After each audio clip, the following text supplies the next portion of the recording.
Update, brought to you by Simcox Advocates, advising businesses and families since 1949. Visit simcox.com or call 690 300. Manx Radio's Update with Andy Wint.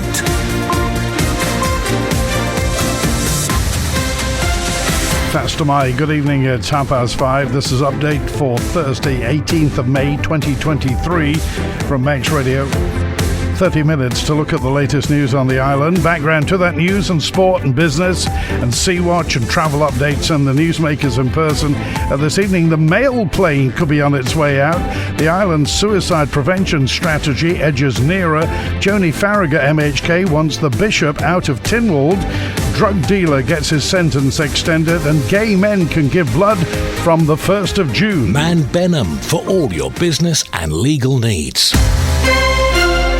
First of all, at 29 minutes ahead of 6 o'clock, the Update News headlines. Fastamai Christian Jones. Fastamai. The former Castletown resident accused of murdering his wife's lover almost 10 years ago has begun giving evidence. Ian Anthony Anderson is standing trial at Douglas Courthouse following the death of Neil Edward Roberts in 2013. Changes to blood donor rules will see gay men on the Isle of Man allowed to give blood for the first time. At Isle of Pride last year, Manx actor Joe Locke criticised the government for what he called an archaic law, which from the 1st of June will be abolished. And discussions between the Isle of Man Post Office and Royal Mail are still in the very early stages as the mail carrier announced it's considering scrapping daily flights to Jersey and the Isle of Man.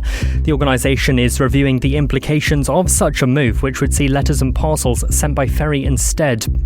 In international news, the cost of the Queen's funeral and lying in state has been revealed, coming in at more than £161 million. The UK Home Office took the biggest slice for things like policing and security.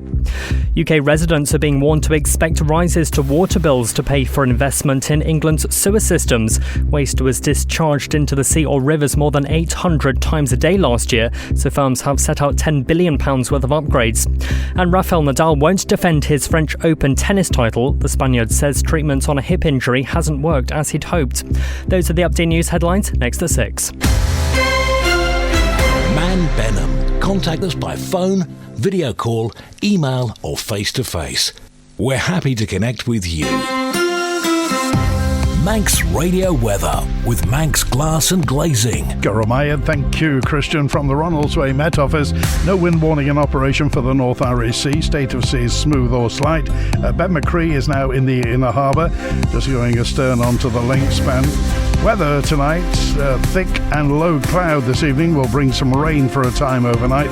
Minimum 9 degrees Celsius. For tomorrow, Friday, Jehenya, dry and sunny with a light northwest wind. Daylight maximum 16 Celsius. It'll be dry after dark. Lowest is 10 degrees. And into Jasan, Saturday, dry, partially cloudy, light breezes up to 15 Celsius. Tide still on the way out. Low water in about 20 minutes time at 6 minutes before 6. Sunset 20 past 9. High tide 11 minutes to midnight. Sunrise 9 minutes past 5. The morning low tide at a minute past 6.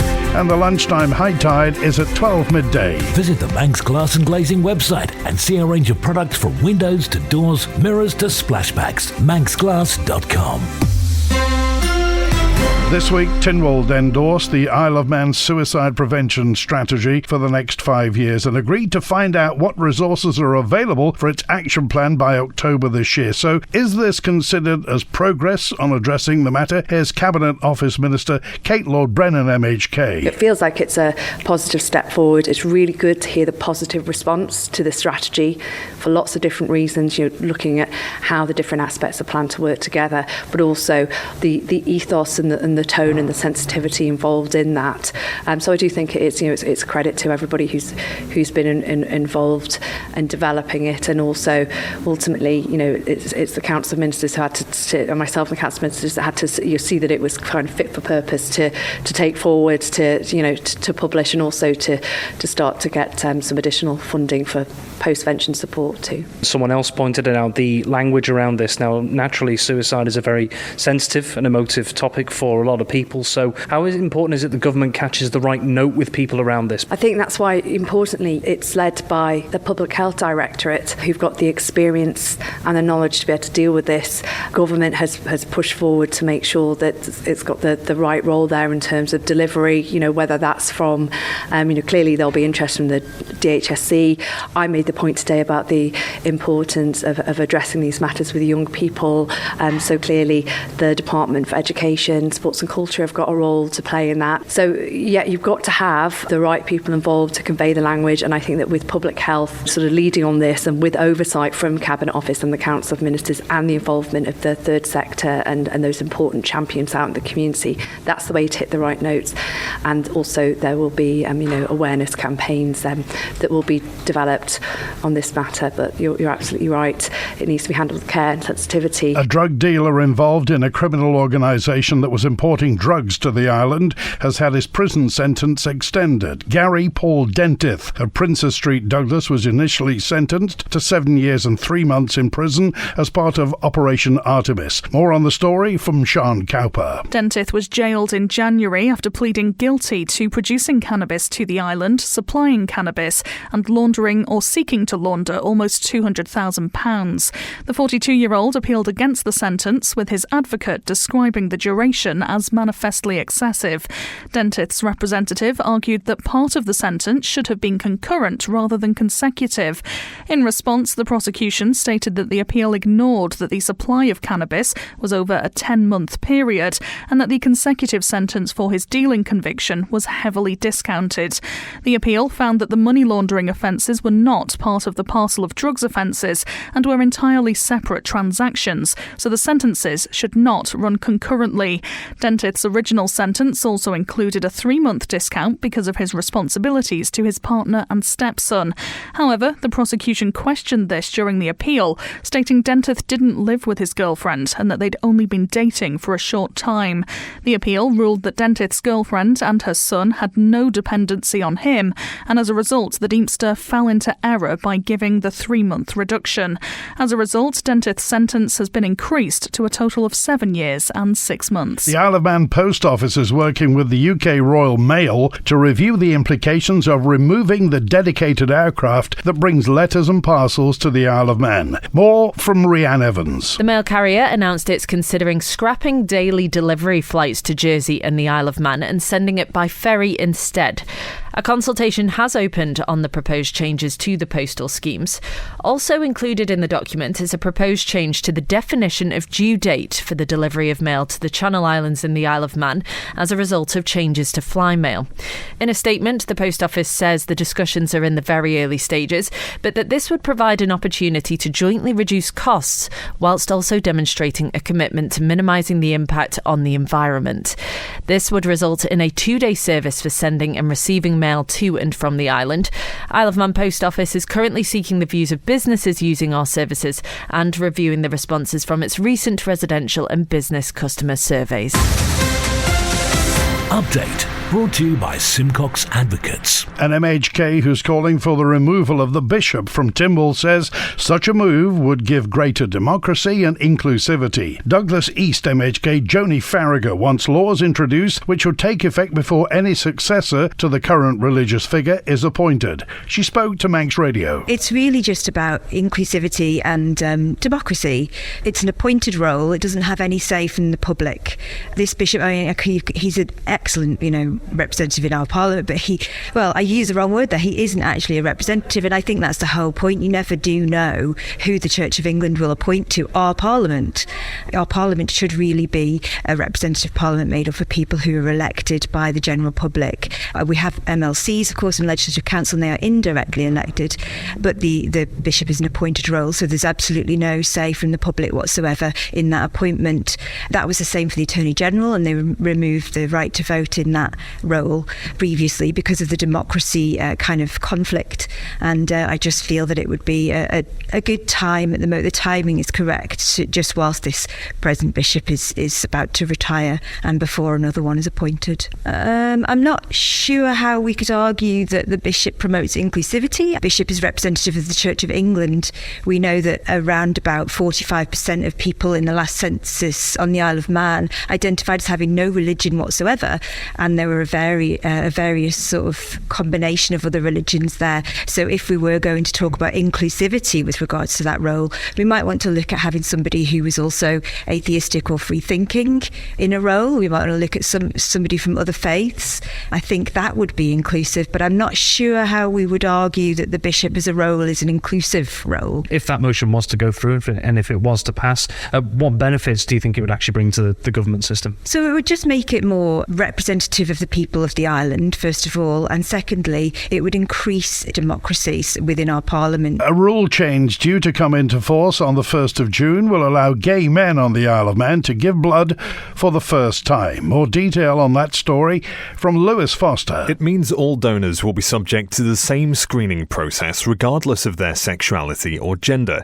Previously, men who had sex with men were not permitted to give blood, a rule criticised last year by Manx actor Joe Locke at a recorded address to Isle of Pride. The Isle of Man to this day does not allow gay men to donate blood, an archaic rule that was placed into force during the height of the AIDS pandemic. These rules have slowly changed in the UK since then, allowing gay men to donate blood under certain rules, but not on the island. Well, the Department of Health and Social Care and Manx Care say they have now updated the screening criteria based on the latest evidence relating to blood donation and sexual behaviour presented by the FAIR steering group, making the process altogether more inclusive. It adds the screening questions have also been redesigned to ask all potential donors about recent illnesses, medication, travel or sexual activities that may prevent them from donating. Health Minister Laurie Hooper says without people donating blood, we wouldn't be able to provide some of the life-saving care that helps patients survive traumatic injuries, surgeries or chronic illnesses. Making our donation policy fairer and more inclusive was important to us and to our community. While Dr. Marina Hudson, Manx Care's interim executive medical director, says changing the blood donation eligibility and screening process on the island has been something they've been striving to do for a long time, and so she's really pleased that this important step forward is being made. We continue, she says, to follow the most stringent screening and testing guidelines as part of a risk-based approach that is in line with best clinical practice for this vital service. Sea Watch with the Isle of Man Steam Packet Company. Mothership Ben McCree departed Heysham at 13 minutes past 2. She's on the link span in Douglas right now, departing at 7:45 this evening, arriving in Heysham at 11:30. The overnight departure 2:15, back to Douglas at 6 tomorrow morning. High-speed craft Manannan left Douglas at 5 to 3. She'll be in Liverpool about now on the link span just by the pierhead in front of the Liver building, departing at 7:15, back to Douglas at 10 o'clock tonight. And tomorrow morning's departures 7:15 Manannan for Liverpool, 8:45 Ben McCree to Heysham. Follow the Steam Packet on Twitter for the latest sailing information. Just a quick word on that murder retrial. A former Castletown resident accused of murdering his wife's lover almost 10 years ago has begun giving evidence. Ian Anthony Anderson is standing trial at Douglas Courthouse following the death of Neil Edward Roberts in 2013. You can find the latest updates on this story and a host of others at manxradio.com. Team Isle of Man boxers will be putting their skills to the test again this weekend as they take on a Merseyside and Cheshire select squad in an 11-bout event in Liverpool on Saturday. It's another chance for the island's younger athletes to hone their abilities. Coach Peter Roberts explains the progress the youngsters have already made. Progress for us at the minute has been the youths coming through, the schoolgirls, schoolboys, juniors coming through. We've got the big hitters, if you want to call it, like your TJs and Jay Burden, who've had a really, really busy season, and they're sort of, coming to the end of their season now. But the young ones who've just started coming through the ranks now, they're going to get to showcase their skills actually away from home, which they're going to lose the comfort of being at home for a little bit. So I'm going to very interested to see how they adapt to it and how they're really looking forward to it. So I'm looking, the progress of the youth has been phenomenal at the minute. Specifically, what are the big things do you think they've come on in leaps and bounds with? Skill and tech-wise, we've got they're learning off the older boxers who we've got in there now, and when they work alongside of the TJs of this world and the J Birds of this world, they're picking a lot of stuff off them, what they see them do, and hopefully they're doing it right, they'll carry it on. And it's confidence as well for the young ones, because they box at home quite a lot, as opposed to going away. And this is the first time a few of them have been away, and they've got some good bouts, and you've got the away crowd against them and not all for them. So I'd be interested to see how they adapt to that. What are the main aspects that these young boxers can expect with them not being on home soil for this one? The surroundings, basically, how they deal with their surroundings, it's only across the water, and we know we do it quite often. It's only a 4-hour trip or a 2-hour trip on Saturday. But I want to see how they work. That's going to be a little bit different from them. Instead of just walking down the road, the environment they're going to be in, they'll be travelling away, a little bit more pressure. Some will handle it a little bit better than others. We're actually staying in the same hotel, so it won't be too far to travel when the event comes up. Travelling as a team, bonding as a team, how they work under pressure, really. I'm looking forward to seeing that, and I think they'll come through on that. Manx Radio Business Briefing. At 5:45, BT Group slumped as the UK telecoms giant said it planned to axe up to 55,000 jobs by 2030 and become a leaner business. Chief Exec Philip Jansen said after completing its fibre rollout, digitising the way it worked and simplifying its structure, it had to rely on a much smaller workforce. It means BT's total labour force, including contractors, will be cut to around between 75 and 90,000 from the current 130,000 by 2030. And for a full daily market report, go to ramseycrookall.com. Montana is set to become the first US state to ban TikTok. The Chinese-owned media giant Montana Republican Governor Greg Gianforte signed the ban into law today. It'll take effect on the 1st of January next year. TikTok says the ban infringes the First Amendment rights of the people of Montana. TikTok's come under scrutiny from authorities around the world over concerns that the data could be passed to the Chinese government. Greg Gianforte said a wider ban would further our shared priority to protect Montanans from Chinese Communist Party surveillance. The Stock Market Report. Brought to you by Ramsey Crookall. UK and European markets higher as the US debt ceiling talks make progress. The dollar rose and oil slipped as traders warily watched for signs of progress on that debt ceiling. The price of gold slipped. The numbers now from Ramsey Crookall at the close in London. The FTSE 100 up 0.25% at 7,742. The DAX in Frankfurt up 1.33% at the close at 16,166. In New York City a short time ago, the Dow Jones Industrial down 0.1% at 33,381. The Nasdaq Tech Stocks Index up 1% at 12,632. The S&P 500 in Chicago is up 0.5% at 4,178. In the exchange markets, the British pound sterling trading at $1 24.2 cents, €1 15.2 cents, and 24 South African rand 4.5 cents. In commodities, gold's down 1.33% at $1,955 per troy ounce, and a barrel of Brent crude down 1% at $75.96. You've got an investment plan? Yeah, Mike set it up. But don't you need loads of money to do that? Not this one. It's called Shearwater from Ramsey Crookall, and you pay in monthly as little as £100. So it's like saving regularly, really helping us invest in the future for a house, or the kids' education. £100 a month? I could easily do that. You should. The sooner you start, the better. Invest in your future with as little as £100 a month. Shearwater from Ramsey Crookall, the island's investment specialist for 75 years. Call 717171 or visit ramseycrookall.com. Licensed and regulated by the Isle of Man Financial Services Authority. The Isle of Man in 30 minutes. Update on Manx Radio with Andy Wint. Fast to my good evening. The new chair at Onchan Commissioner says she wants to support the young people of the village and improve social housing. Zara Lewin hopes the local authority has a quiet year so it can push forward with solving issues in the area. Our local democracy reporter Emma Draper spoke to her. I'm happy to be in a position to have a go and see if I can do as well as my predecessors. I've got a lot of things I wanted to achieve at the start of running, and we've worked towards some of them, but I want to really press it forward now that I've got the advantage to sit at the chair of the board here. Our biggest asset is always social housing, and I'm sure that's true for all the local authorities, if not most of them. We have the park as well, but the biggest thing I do want to focus on is trying to build more social housing, especially 1 and 2 bed is what we need most over here. We're a bit short. I mean, obviously we want to try and keep the green belt in Onchan. There's a couple of sites we're looking at, but I'm hopeful that we'll find something. Not so much that I want to just expand and build, but we are in need of new properties and to maintain and upgrade what we've got as well, make sure everything is up to a standard and that there's nothing flagging behind. There is a few that I'm aware of that aren't quite up to the standard that everything else is, and I know that we've got some minor problems in some other ones that we need to get sorted, so I want to make sure that we're pressing to get all that done and keep it on, because at the end of the day, A, it's our asset, and B, it's people's homes, so I think it's really important. Some other things I want to do are, so we're looking at Onchan Park, but it's all still very much on the drawing board. I don't know when we'll announce something about that. And I want to work a bit closer with getting some forward-thinking ideas towards what we can do for teenagers and youth. One of the biggest problems we've got at the minute is Kenyans in Onchan. It's one of the smallest youth clubs on the island, in the second largest village on the island other than Douglas. So it's just bizarre. And not only that, but we don't have the same kind of schemes. There's not quite as many different clubs and stuff. And not to say then people, wonder why we've got issues with teenagers and that, but these things, they do help, and I believe that having the space for that allows that. Manx Radio Sport. Fast am I, our sports editor Rob Pritchard. Fast am I. Good evening. Starting with motorsport, and Manx sidecar racer Harry Payne sits second in the FIM World Sidecar Championships after a strong opening round to the series in Europe at the weekend.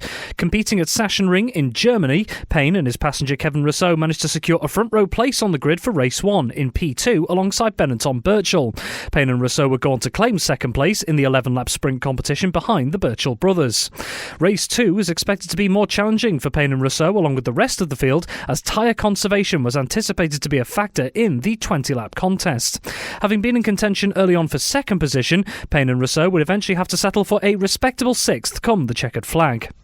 In football, Russian United have added more silverware to the cabinet for the season after their under-21s beat Onchan 2-1 in last night's Kirby Estates Cowell Cup final. In a tightly contested affair at the Bowl, Russian took the lead inside 8 minutes thanks to Adam Cool, but Onchan responded swiftly to level things 9 minutes later through Ethan Lever's calm finish for 1-1. Whilst Onchan then applied more pressure in search of the lead, Russian stunned them on 38 minutes as Scott Mason took advantage of some confusion in the Onchan backline to smash a strike into the roof of the net to give the Spaniards a decisive lead to eventually secure the win. Elsewhere in football, the Isle of Man men's national team have confirmed they'll be back in action on home soil this weekend. They'll face Carnforth Rangers at the Bowl on Saturday as part of their preparations for the 2023 Ireland Games in Guernsey this summer. That match will get underway at 11:30am. And finally, in cycling, a tougher but still productive day for Mark Cavendish and Astana Kazakhstan out on stage 12 of the Giro d'Italia today. After his podium finish yesterday, Cav wasn't contesting for top places on today's outing, but the team did get into the points, with their highest finisher being Christian Scaroni in 8th, 2 minutes 20 seconds off the winner, Nico Dents of Bora Hansgrohe. Manx Radio Travel, driven by Quayside Tyres and Service Centre. Inbound at Ronaldsway, 25-8 EasyJet from Liverpool, then the 10-8 Loganair from London City, both on time, as is the 5-8 Loganair returning patient transfer plane from Liverpool. Then it's the EasyJet 8:05 from Gatwick and the 25-9 EasyJet from London Gatwick, all showing on time.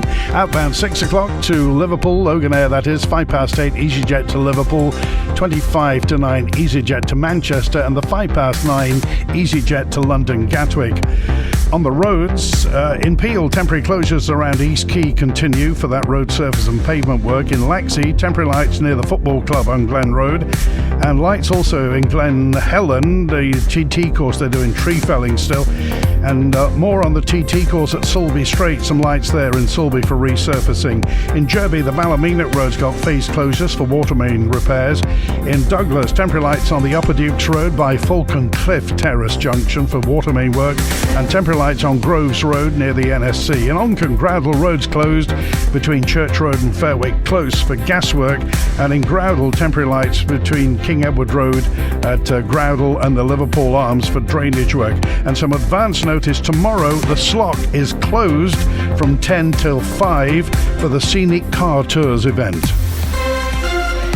Quayside Tyres and Service Centre Club Card has over £400 worth of saving for your whole family. Get more with Quayside. Up Update, brought to you by Simcox Advocates, advising businesses and families since 1949. Visit simcox.com or call 690 300. A local honey producer on the Isle of Man has officially been announced as a UNESCO Biosphere Isle of Man partner. To get the accreditation, Honeyman committed to tree planting and developing its wildflower meadow, whilst also avoiding single-use plastics and weed killers. Company owner Will Radcliffe. David Attenborough, when asked what's the one thing we could all do to improve the planet, he said, don't waste anything. So that's my strategy on that.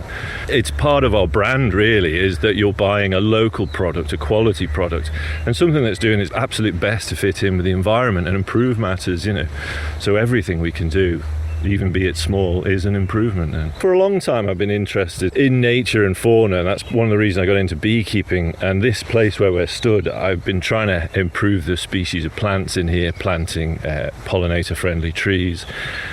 And I think keeping bees makes you very interested in flowers and very aware of them. Often the conversation swings around to just honeybees, but there's lots of species that would benefit. I mean, one of the simple things people could do is like not mow their lawn till May, which, I mean, as these bees exit winter, they are absolutely ancient and they're desperately trying to rebuild their spring nests so they can rear new young and move on, and that early food source is so critical. So if you just don't mow your lawn till May, in your small part, you're doing a great job.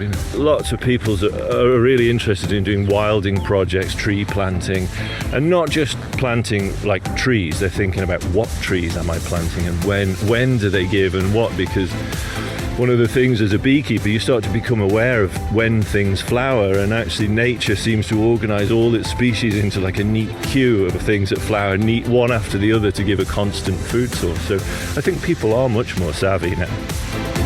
That's it for Update tonight, compiled from the resources of Manx Radio's news department. Thanks to newsreader Christian Jones, producer Rhiann Evans. I'm Andy Wint. Stick around for the archive with Judith Lay, Chris Quirk and the greatest hits at 6:30, a little live music from Morris Powell at 9, and Rhiann with the Late Show at 10. WINT